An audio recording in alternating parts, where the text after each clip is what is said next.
оваа година ќе пуниме 10 години како се занимаваме со козарство, со сточарство.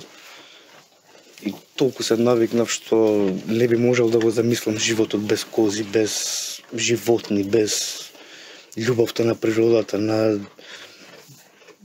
на живото, на оно што дава живот. Ете, ние живеевме некој, како да кажам, underground филм, рок, метал, панк, излегување во парк, делење со пријателите, последниот денар, последната капка вино,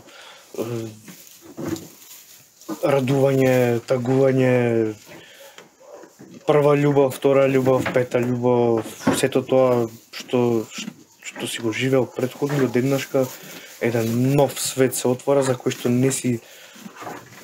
не те прашува дали си спремен или не, едноставно се впушташ во него. Имам забораено што ми се случувало пред овие 10 години, како друг живот да сум живел, тогаш друг сега. Адаптацијата не одеше лесно и не е за подценување.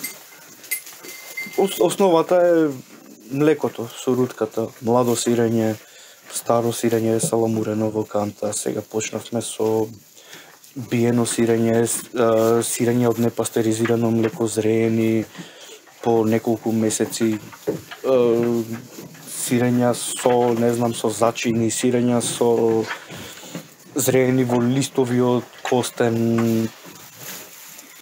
Не би го заменил животот за некој друг. Мислам дека да се сигнам сега доле и да не правам ништо 3 месеци, да не чувам добиток, да нема животинчиња околу мене, мислам дека ќе се разболам доле.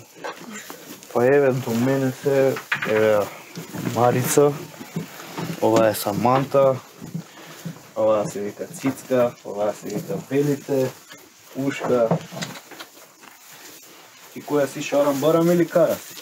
Шарам-барам бе!